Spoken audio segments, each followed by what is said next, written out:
उपमा बनवू का बाबूला? बनवू का? चालेल का? चला तर मग बनवूया लहान मुलांसाठी पौष्टिक असा नाश्ता उपमा. त्यासाठी एक छोटी वाटी भाजलेला रवा घेतलाय, एक छोटा कांदा कट करून घेतलाय, छोटेसे अर्धे टोमॅटो कट करून घेतले, 6-7 कढीपत्त्याचे पानं घेतलीत.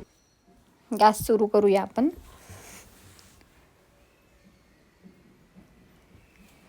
कढईमध्ये मी तूप टाकणार आहे. तुम्ही हवं असेल तर तेल पण टाकू शकता, पण मग लहान मुलांना बनवायचे म्हणून मग मी साजूक तूप घेतलंय.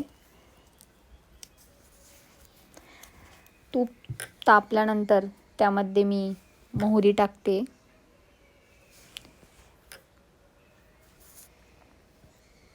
थोडेसे जिरे,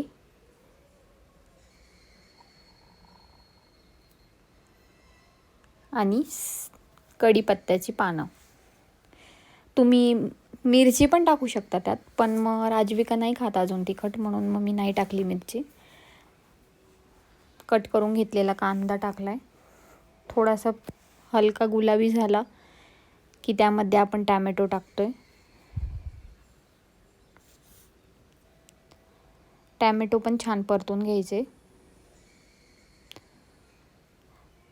परतल्यानंतर त्यामध्ये आपण थोडीशी हळद टाकतोय, जास्त नाही, मग खूप कलर येतो त्याला. थोडीशीच टाकली. आणि थोडासा मॅगी मसाला.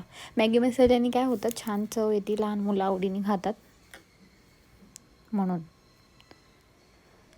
परतून घ्यायचे पुन्हा.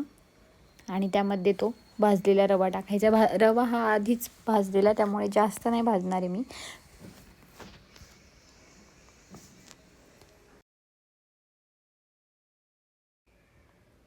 रवा टाकल्यानंतर थोडासा परतून घेतला, कारण मी ऑलरेडी तो भाजून ठेवलेला होता.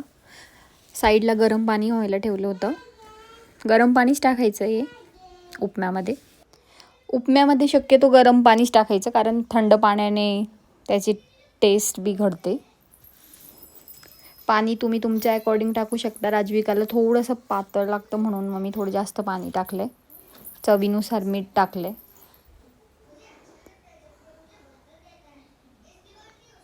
आणि छान कमी गॅसवर तो शिजवून दिलाय.